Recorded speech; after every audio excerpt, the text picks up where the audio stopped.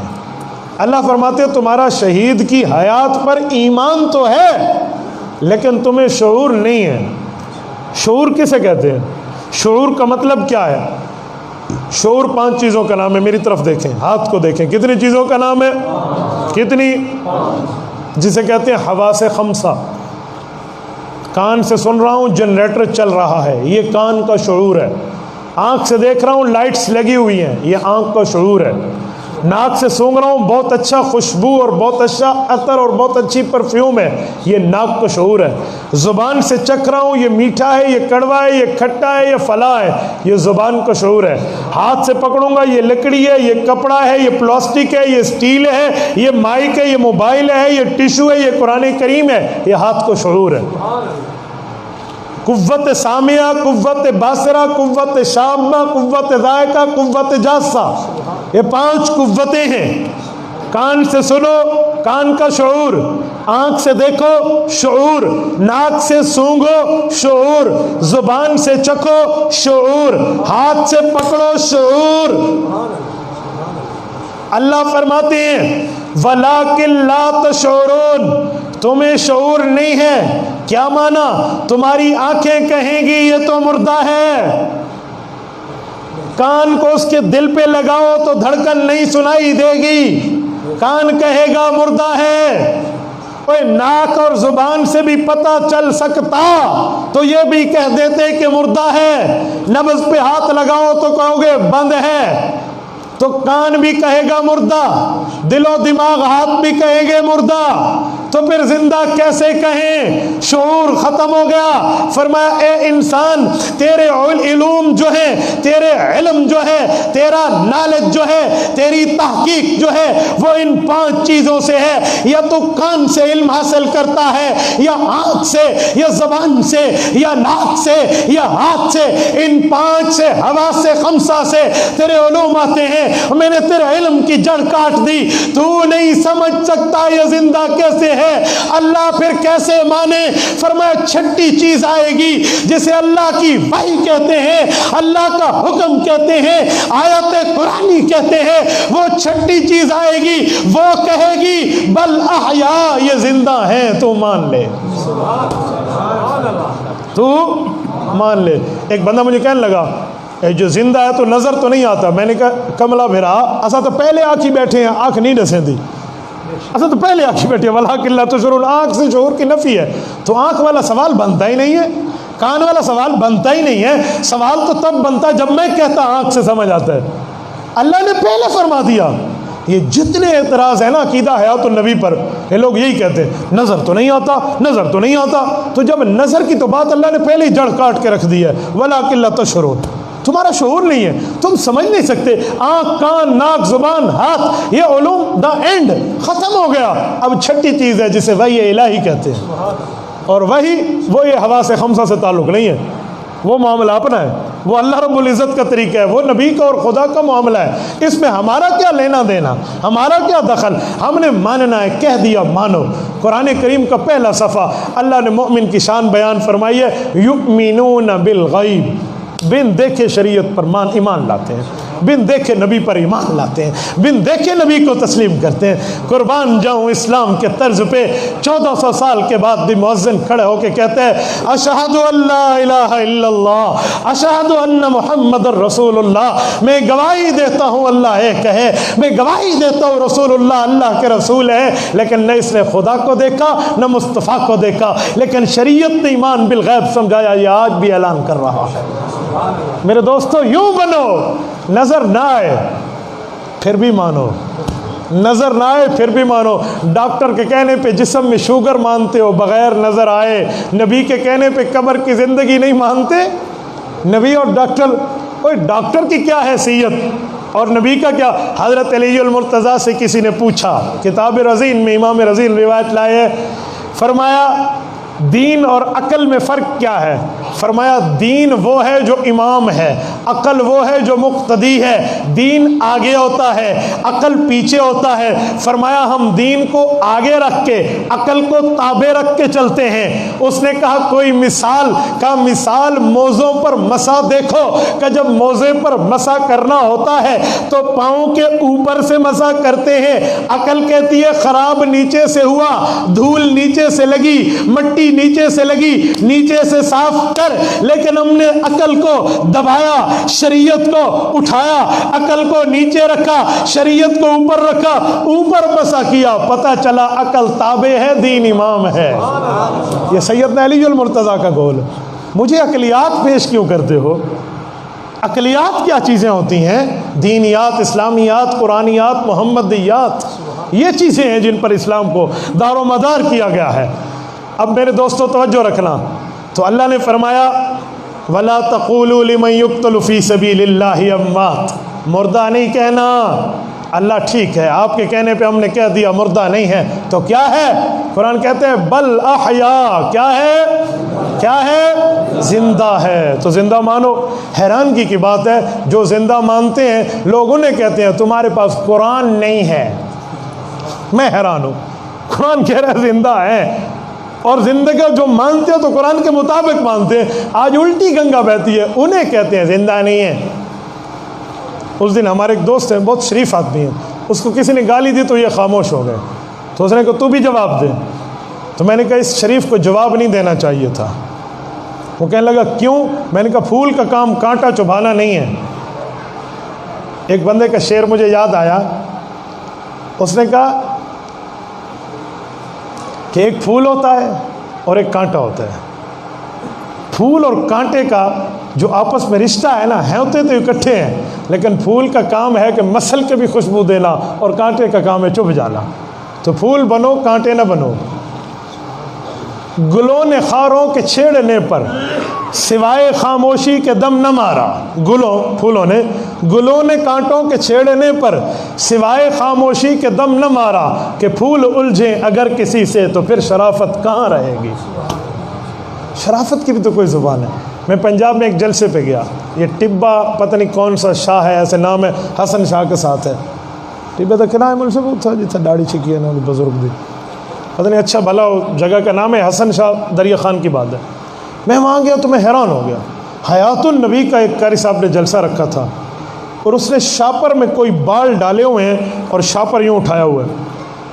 مجھے علماء نے کہا مولانا آپ تھوڑا ہمیں ٹائم دیں، ہم بیٹھتے ہیں پھر آپ بیان کرنا۔ میں بیٹھ گیا، انہوں نے کہا بال دیکھے؟ میں نے کہا جی ہاں۔ کہتے ہیں اس کی داڑھی مبارک کے بال ہیں۔ میں نے کہا اتنے بال کسی نے کاٹے؟ کہتے ہیں نہیں، ایک بندہ یہاں آیا 2-4 بدماش لے کر اپنے ساتھ، اور اس مولوی صاحب کو کہتے ہیں حیات النبی مانتے ہو تم؟ یہ کیا حیات لگا رکھی ہے؟ تو قرآن میں تو کہیں نہیں ہے۔ تو لڑائی کی ہے اس نے اس کے داڑھی کے بال نوچ لیے ہیں، یہ ادھر سے داڑھی اکھڑ گئی ہے۔ میں حیران ہو گیا، خدا کی قسم کہ کیسا ظلم ہے یار، کیسا ظلم کیا جائے۔ ہم 100 جواب دے سکتے تھے۔ اس جلسے میں وہ داڑھی مبارک کے بال لے کر آیا، اور میں نے اسٹیج پہ کہا، میں نے کہا یہ ایمان کی نشانی ہوتی ہے، پیغمبر اسلام کی سنت پہ ہاتھ اٹھانا یہ دین کی نشانی ہے۔ اس جلسے میں جتنے منکرین بیٹھے تھے نا، سب نے توبہ کا اعلان کیا۔ اچھا جواب نہیں ہے؟ تو میرے دوستو، دلائل سے، شریعت سے، احسان سے، عقل سے، سنجیدگی سے بات کرنا سیکھے بندہ۔ کیا بندہ دوسرے کی ذات پر گالی؟ مجھے ایک بندہ کہنے لگا مولانا ہم فلاں کی باتیں سنتے ہیں، وہ تو بڑی گالیاں دیتے ہیں، ہمیں بہت غصہ آتا ہے، آپ دلائل سے بات کرتے ہیں۔ میں نے کہا بیٹا جس برتن میں جو ہوتا ہے وہی نکلتا ہے۔ ہم نے سیکھے دلائل ہے تو ہم دلائل ہی سمجھائیں گے نا۔ کہیں کبھی سے سیکھیے تو اپنی گال سے سی، ہم دلیل کی دنیا میں بات کر رہے ہیں، توجہ رکھنا۔ مسئلہ سمجھیں، وَلَٰكِن لَّا تَشْعُرُونَ، تمہیں سمجھ آتی ہے آنکھ سے، آنکھ تو بتاتی نہیں ہے، کان سے، کان بتاتا نہیں ہے، ناک زبان ہاتھ سے، ہاتھ ناک زبان کا تو علم ہے ہی نہیں۔ تو چھٹی چیز ہے جس کو بغیر سمجھے مانے اسے اللہ کا قرآن کہتے ہیں بل احیا، وہ زندہ ہے۔ جب یہ آیت اتری، اس آیت نے جسم کی زندگی کی بات کی ہے۔ کیوں؟ لمن یقتل ہے کہ جو شہید ہو، شہید جسم ہوتا ہے، روح نہیں ہوتی۔ تلوار جسم پہ لگتی ہے، روح پہ نہیں لگتی۔ کلاشنکوف کی گولی جسم پہ لگتی ہے، روح پہ نہیں لگتی۔ وار جسم پہ ہوتا ہے، روح پہ نہیں ہوتا۔ تو جب قرآن کہہ رہا ہے لمن یقتل، جو شہید ہو وہی زندہ ہے. تو جسمانی زندگی کا ذکر اللہ کے قرآن نے کیا ہے. جب یہ آیت اللہ کے قرآن میں آئی، صحابہ کے ذہن میں سوال اٹھا، توجہ، کہ روح یہاں زندہ ہے، جسم یہاں زندہ ہے قبر میں، تو روح کہاں ہے؟ روح کی زندگی کہاں ہے؟ روح کس جگہ زندہ ہے؟ جسم کی زندگی تو اللہ کا قرآن بتاتا ہے، اب روح کی زندگی، روح کا کیا مسئلہ ہے؟ تو رسول اقدس صلی اللہ علیہ وسلم نے اس کی تشریح کی. توجہ، فرمایا بیٹا تسلی رکھو، ارواحہم فی اجواف طیر خضر لہا کنادیل معلقۃ بالعرش الرحمن تسرح من الجنت حیث تشاء او قال حیث شاءت.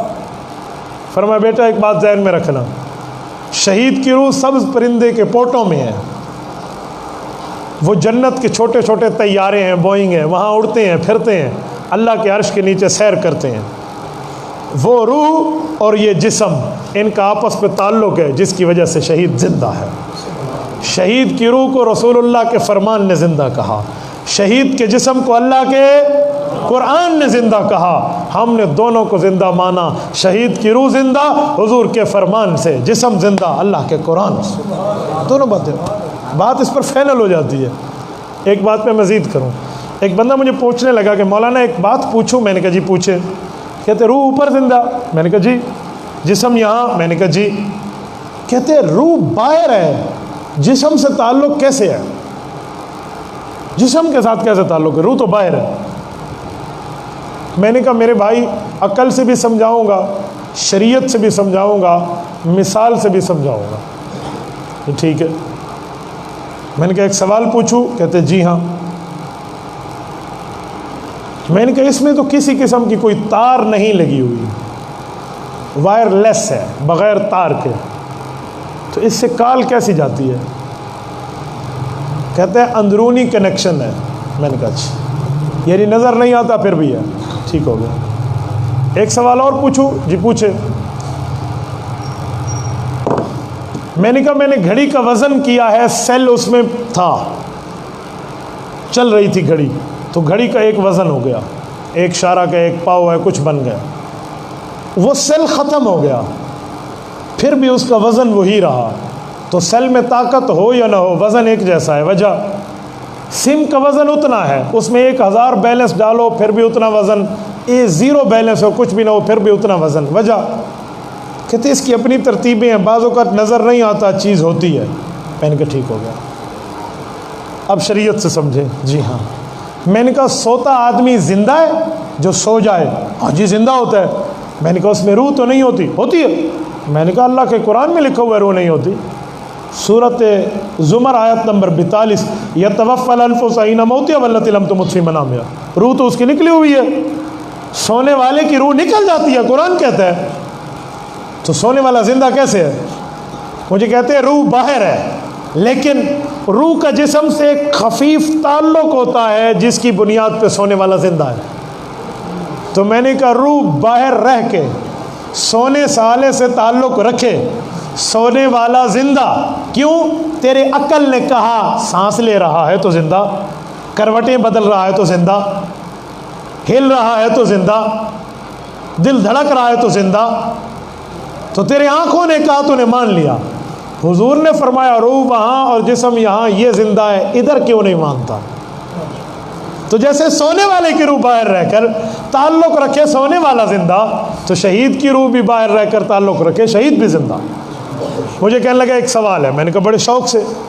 کہتے ہیں سونے والے کا تعلق تو نظر آتا ہے، کروٹیں بدل رہا ہے، آنکھیں بدل رہا ہے، سانس چل رہا ہے، نبضیں چل رہی ہیں، کھانا ہضم ہو رہا ہے، دائیں اور بائیں ہو رہا ہے، بعض بندے نیند میں بولتے ہیں، کچھ اٹھ کے چل پڑتے ہیں، ان کا تعلق تو نظر آتا ہے، شہید کا تعلق تو نظر نہیں آتا. کیوں؟ میں نے کہا بیٹا سورۃ مؤمنون آیت نمبر 100 رب کائنات نے اس کا جواب دیا ہے. فرمایا وَمِن وَرَائِهِمْ بَرْزَخٌ إِلَى يَوْمِ يُبْعَثُونَ.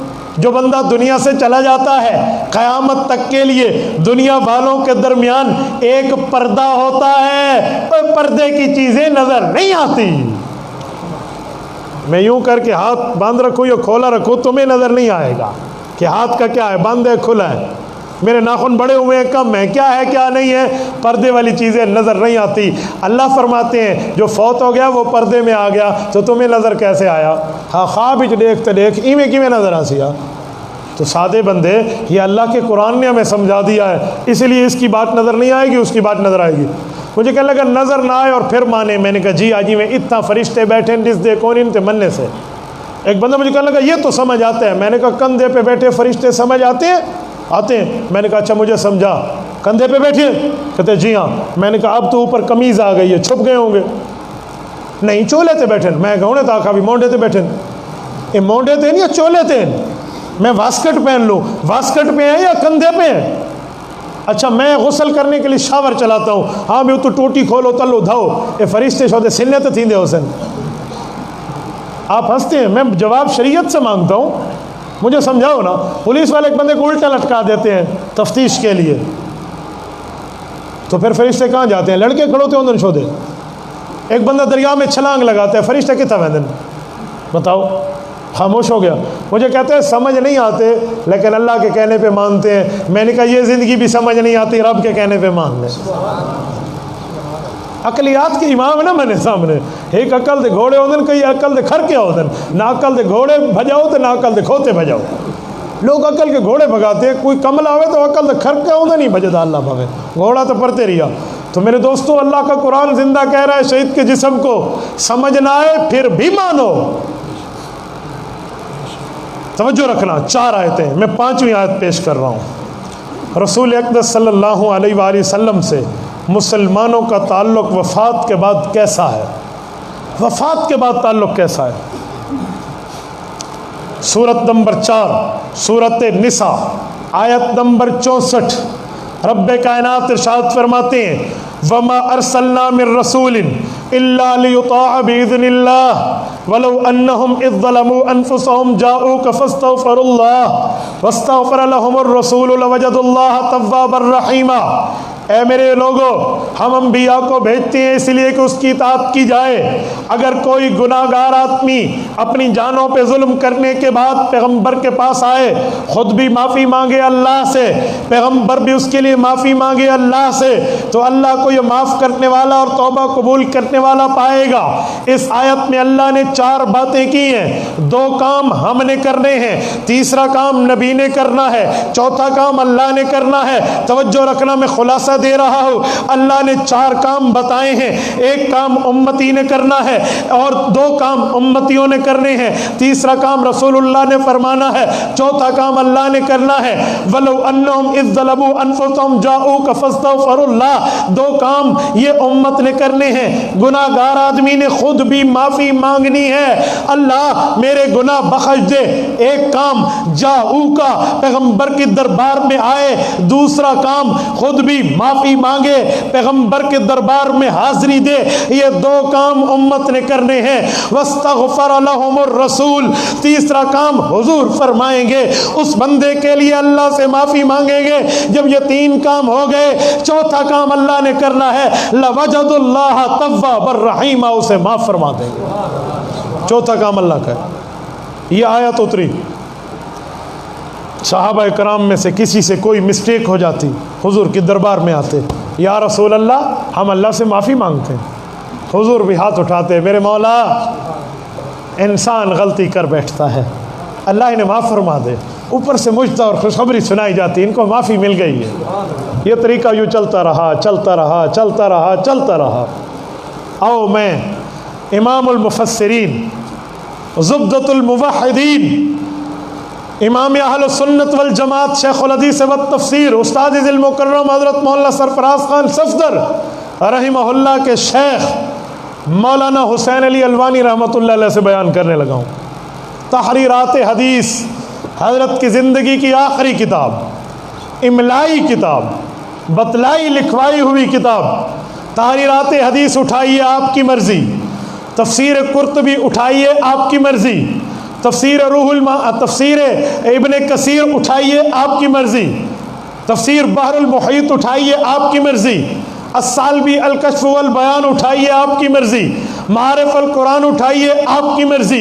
ان تمام قرآن کی تفسیروں نے اس بات کو لکھا ہے رسول اللہ صلی اللہ علیہ وسلم دنیا سے چلے گئے، پردہ فرما گئے، ایک دیہاتی تھا، وہ آدمی دل میں کہتا گناہگار ہوں لیکن اللہ معاف کرے گا، حضور کے پاس بھی جاؤں گا، خود بھی معافی مانگوں گا، پیغمبر الاسلام مجھے معاف فرما دیں گے۔ تو وہ آدمی اپنے گھر سے چلا۔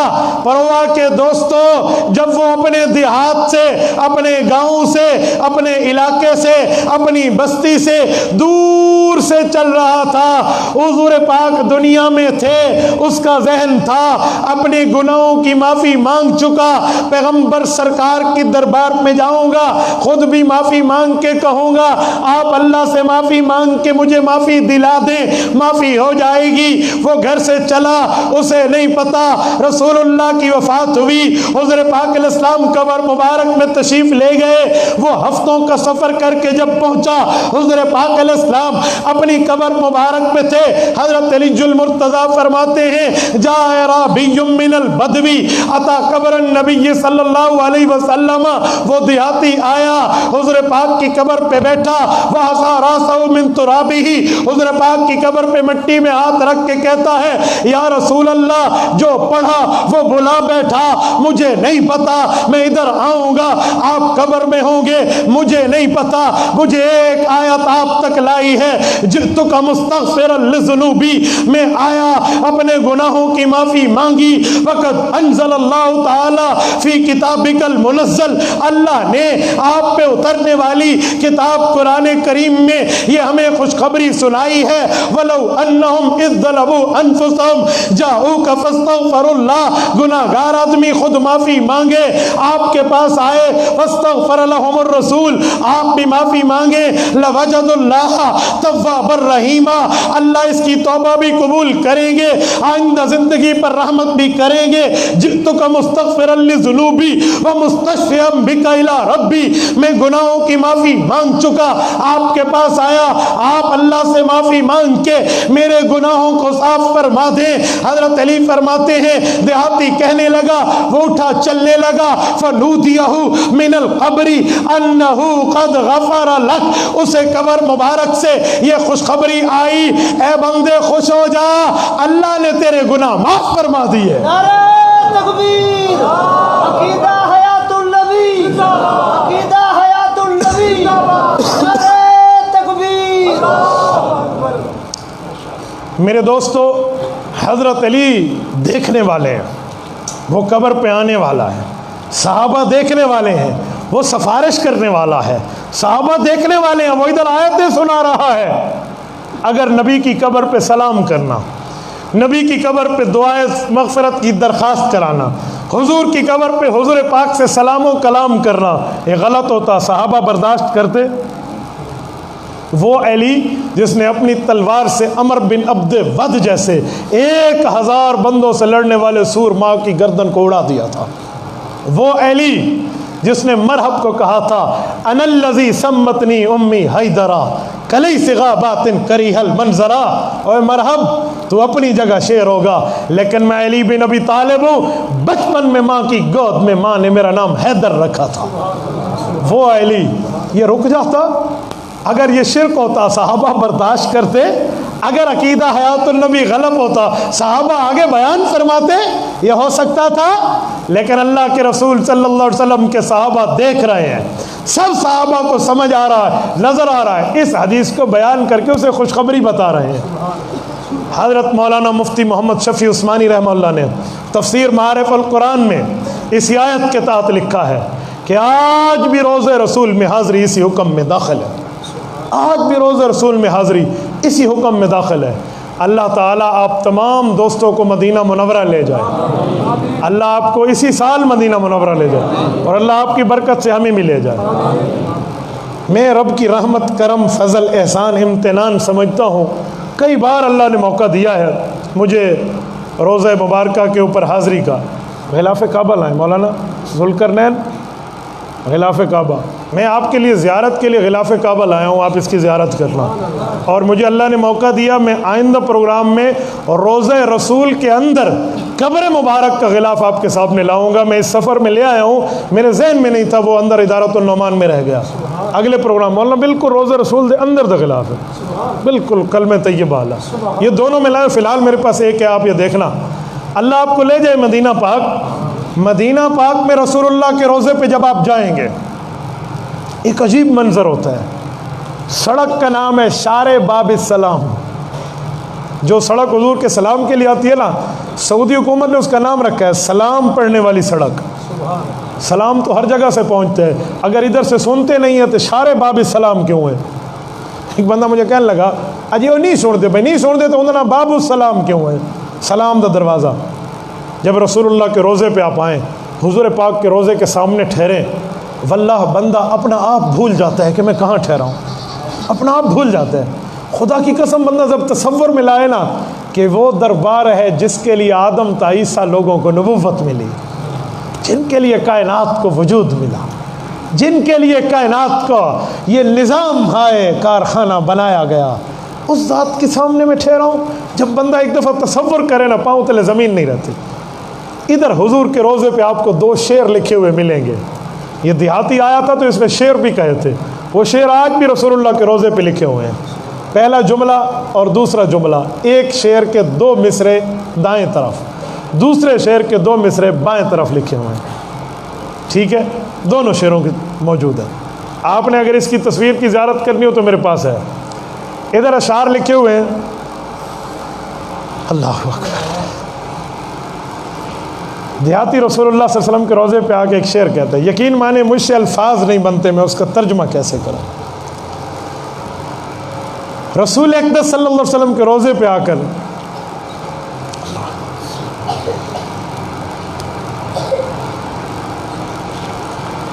اس نے اشعار میں اپنی محبت کا اظہار کیا ہے، اشعار میں رسول اللہ کو خراج عقیدت پیش کیا ہے، اور ایسا جملہ بولا ہے جو رسول اللہ کی سخاوت بعد الموت پہ دلالت کرتا ہے۔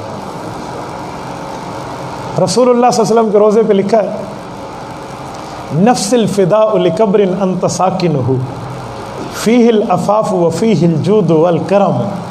میرے پاک پیغمبر، جب آپ اس دنیا سے گئے، آپ کے جانے سے قبر کا یہ ٹکڑا، یہ علاقے بھی خوشبودار ہو گئے، اور میری جان قربان اس قبر پہ جس میں آپ آرام فرما ہیں، جس میں آپ آرام فرما ہیں، آپ کے ساتھ آپ کی سخاوت آج بھی قائم ہے۔ میرے دوستو، رسول اللہ صلی اللہ علیہ وسلم کی اس قبر پہ وہ بندے نے جملے کہے، اور جملے کہہ کر وہ اس جگہ سے آگے گیا ہے۔ وہ اشعار آج بھی حضور کے روضے پہ لکھے ہوئے ہیں۔ موطا امام مالک میں یہ حدیث پاک باب جامع الصلاۃ کے تحت امام مالک لائے ہیں، فرمایا اللہم لا تجعل قبری وطن یعبد، اللہ میری قبر کو شرک کی آماجگاہ نہ بنانا۔ اگر یہ عقیدہ حیات النبی شرک ہوتا، غلط ہوتا، تو حضور کے روضے پہ لکھا ہوا موجود نہ ہوتا۔ جب میں اس روضہ اقدس پہ حاضری کے لیے گیا تو حضرت مولانا احمد لاہوری رحمۃ اللہ علیہ کا ایک خلیفے کے سلسلے کے خلیفہ مجاز کے واسطے سے مجھے لوگ ملے۔ انہوں نے مجھے بتایا کہ حضرت لاہوری رحمۃ اللہ علیہ جب یہاں تشریف لائے تھے تو حضرت لاہوری فرماتے تھے کہ روضہ اقدس پہ 3 کام کیا کرو۔ دارالعلوم دیوبند کا شیخ التفسیر امام الہدا حضرت مولانا احمد لاہوری فرماتے 3 کام کیا کرو۔ نمبر 1، رسول اقدس کے روضے پہ آ کر صلاۃ و سلام پیش کیا کرو، جن دوستوں نے سلام دیے ہیں وہ پیش کیا کرو۔ نمبر 2، رسول اقدس صلی اللہ علیہ وسلم کی دربار میں کہا کرو کہ یا رسول اللہ ہم گناہ گار ہیں، اللہ سے معافی مانگ چکے ہیں، اب آپ ہمارے لیے کرم فرمائیں، نظر رحمت فرمائیں اور اللہ سے معافی کی درخواست کر دیں، اللہ سے معافی کی درخواست کر دیں۔ توجہ میری طرف، معافی کی درخواست کر دیں تو آپ کے لیے بھی آیت کی خوشخبری شامل ہو جائے گی۔ نمبر 3، حضور کی موجودگی میں ایک بار کلمہ طیبہ پڑھ لیا کرو۔ حضور کے سامنے کلمہ پڑھ لو گے، اس کا فائدہ کیا ہوگا؟ ابو طالب کو اللہ کے رسول نے فرمایا تھا میرے کان میں کلمہ پڑھ لے، میں اکیلا قیامت میں تیری گناہوں کی بخشش کے لیے گواہ کافی ہوں۔ تو آج آپ حضور کے روزے پہ ٹھہرے ہو، آپ ایک بار کلمہ پڑھ لو، حضور آپ کے ایمان کے گواہ ہو جائیں گے۔ اور ساتھ کم از کم گواہی کے لیے 2 بندوں کی شرط موجود ہے، حضرت ابوبکر اور حضرت عمر کا ان کو گواہ کر لو، آپ کے ایمان کی گواہی اسی دربار سے آئے گی۔ تو میرے دوستو، یہ رسول اللہ کے ساتھ تعلق بعد الموت بھی بتاتی ہے یہ آیت۔ باقی آیات پہ تو مفسرین نے لکھا نہیں ہے، جو لکھے ہے اس کی بات ہم کر رہے ہیں۔ ایک بندے نے مجھے کہا ایک آیت میں حضور سے فیصلہ کراؤ، فیصلہ تو صرف حضور پاک کی دنیاوی زندگی میں تھا، تو اب تو نہیں ہو سکتا۔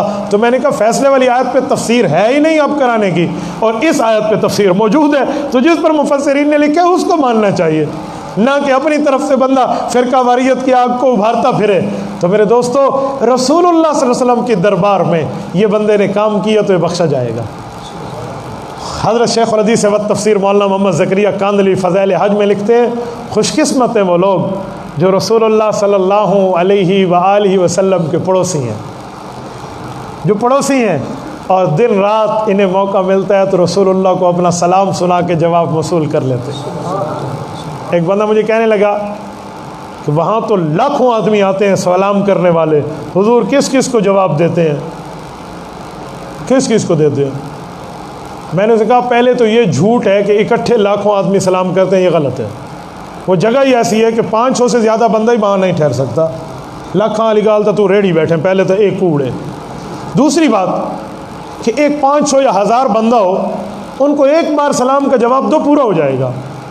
میں مثال دوں، مثلا قائد ملت اسلامی حضرت مولانا فضل الرحمان دامت برکاتہم اسٹیج پر تشریف لائیں اور پورا مجمع لاکھوں کا ہو، اور وہ قائد ملت اسلامیوں کو کہے السلام علیکم، اور حضرت مولانا ایک ایک کو جواب دیں گے، یہ ایک بار جواب دیں گے سب کا ہو جائے گا؟ حضرت فرمائیں گے وعلیکم السلام ورحمۃ اللہ اور سب کا ہو جائے گا؟ تو یہ سارے سلام کر رہے ہیں، حضور ایک بار جواب دے دیں سب کا ہو جائے گا؟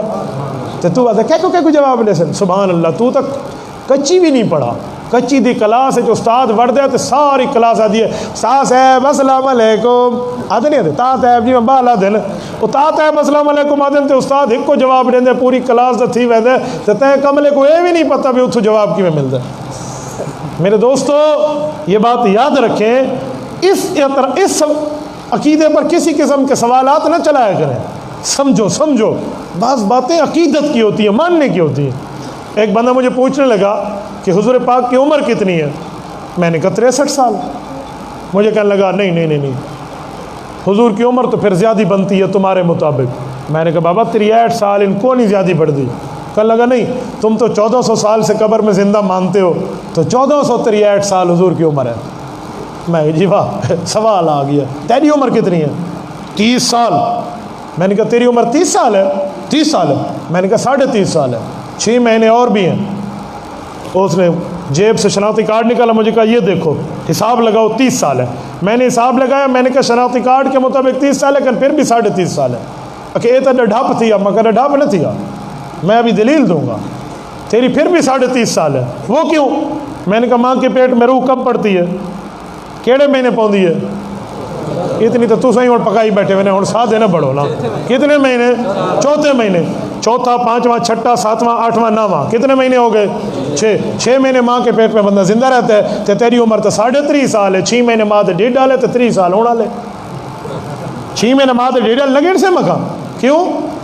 مجھے کہنے لگا مولانا ماں کے پیٹ والے 6 مہینے دنیا کی زندگی میں شامل نہیں ہوتے۔ میں نے کہا 1400 سال کی زندگی قبر والی بھی دنیا کی زندگی میں شامل نہیں ہوتی، وہ بھی 63 سال ہے۔ اتنا سمجھ آنا اتنا نہیں آتا۔ مجھے ایک بندہ کہنے لگا قرآن پڑھ کے جواب رہو، مگر تو بھی قرآن پڑھ کے سوال کر، تو ہی تو قرآن پڑھ کے سوال کر، میں قرآن پڑھ کے جواب دے سا، تو سوال عقل جو کاٹتے، میں جواب نہ دے سکتا، میں بے عقل ہاں۔ میں ایک جگہ بیٹھا تھا، مجھے ایک دوست کا فون آیا، السلام علیکم۔ وعلیکم السلام۔ مجھے کہنے لگا مولانا یہ درود شریف عبادت ہے؟ میں نے کہا ظاہری بات ہے، اللہ نے حکم کیا تو عبادت ہے۔ کہتے ہیں پھر عبادت تو ایاک نعبد، اللہ کی کرنی چاہیے، آپ حضور کی کرتے ہیں۔ میں کہا اچھا اب جواب دینا ہے۔ میں نے کہا بیٹا مجھے یہ بتا سلام کرنا عبادت ہے؟ کہتے جی ہاں۔ تو میں کہا میں کو سلام کیوں کی تھی؟ اللہ کو آقا کرا السلام علیکم، سلام اللہ کے، پھر عبادت ادھر کرو۔ فون بند ہو گیا۔ کچھ ٹائم بعد اس نے علمی ایزی لوڈ لیا کسی سے، کوئی پیسے کو لیتے کوئی علمی ایزی لوڈ لیتے، یار پکوا کی میں جواب دے وہاں تو پھر اس نے پھر سوال کیا. مجھے کہتے مولانا یہ جواب کس کتاب میں لکھا ہوا ہے؟ میں کہ پتر میں کچے گولیاں نہیں کھا دے, یہ سوال کیڑی کتاب میں لکھا پہ؟ سوال کس کتاب میں لکھا ہوا ہے؟ سوال تو میرے ذہن میں آیا. میں کہ جواب میرے ذہن میں آیا. میرے دوستو سوال کے جواب موجود ہیں, لیکن اعتراض کی نیت سے نہیں ہونے چاہیے, سمجھنے کی نیت سے ہونے چاہیے. عقیدہ حیات النبی حضور نے سمجھایا, اللہ نے بتایا, صحابہ نے منوایا, امام ابو حنیفہ نے لکھوایا. 1400 سال سے حنفی, مالکی, شافعی, حنبلی, آج تک اس میں کسی قسم کا کوئی اختلاف نہیں ہے, کسی قسم کا کوئی اختلاف نہیں ہے, اتفاقی عقیدہ ہے. اللہ آپ کو اور ہمیں صراط مستقیم عطا فرمائے, رسول اللہ صلی اللہ علیہ وآلہ وسلم کا ساتھ عطا فرمائے, اللہ کے رسول سے محبت اور عقیدت عطا فرمائے, اور حضور پاک علیہ السلام کی قیامت میں سفارش عطا فرمائے. میں اللہ رب العزت سے دعا کرتا ہوں اللہ آپ کو اور ہمیں رسول اللہ صلی اللہ علیہ وسلم کا قیامت میں قرب عطا فرمائے. وآخر دعوانا ان الحمد للہ رب العالمین. یہ آپ کے سوال ہیں, یہ جائیں سوال تھے ہو جائیں جواب. کہتے ہیں عام مردے بھی سنتے ہیں, ان کو پتہ چلتا ہے کہ میری قبر پہ کون آیا. میرے دوستو رسول اللہ صلی اللہ علیہ وسلم کا سما قبر سے ثابت ہے, یقینی ہے, کتابوں میں موجود ہے, اس پر کوئی اشکال نہیں ہے. عام مردے کے بارے میں سما فی الجملہ کا عقیدہ رکھیں کہ جہاں جہاں ثابت ہے وہاں سنتے ہیں, جیسے سلام علی القبور ہے, یا فرشتوں کی باتیں ہیں, یا تمام معاملات ہیں, اور جہاں ثابت نہیں ہے وہ اللہ کے حوالے کر دیں. عام مردے کا مسئلہ اور رکھیں, رسول اللہ کے سما کا مسئلہ اور رکھیں.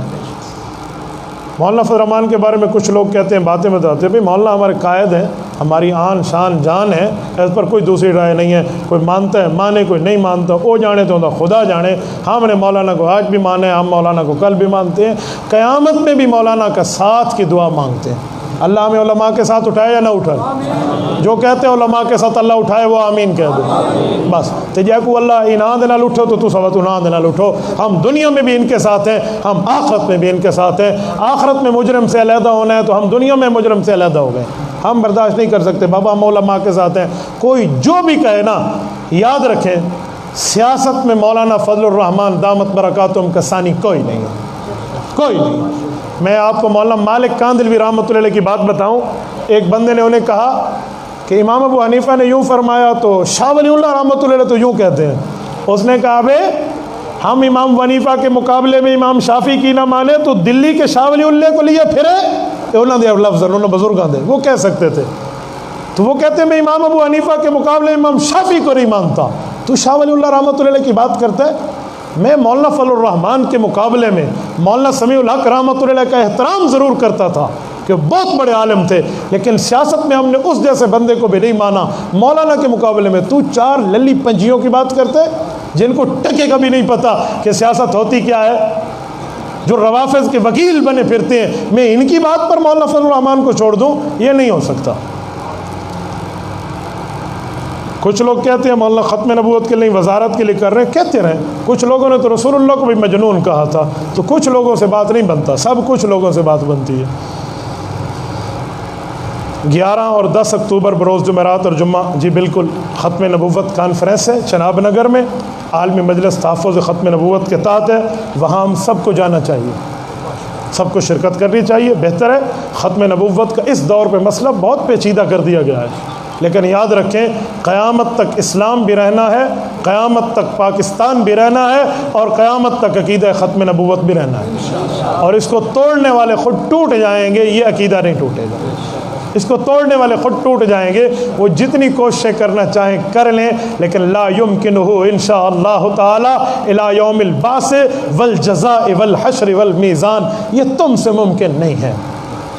آپ نے مرزا مسرور کا کلپ سنا ہے, مرزا قادیانی کا جو اس وقت خلیفہ ہے. مرزا مسرور بائیمان کہتے ہیں کہ جب تک مولوی موجود ہے نا پاکستان میں, اس وقت تک ہمیں لوگ مسلمان نہیں کہیں گے. تو میں کہتا کہ آخنا کہیں نا مرزائیاں کو مسلمان. وہ آپ نے کلپ دیکھا ہو, ٹرمپ کے پاس وہ ایک مرزائی گیا ہے, وہ عبدالشکور قادیانی. وہ ٹرمپ کو جا کے کہتے ہیں, امریکی صدر کو, کہ پاکستان میں لوگ ہمیں کافر کہتے ہیں.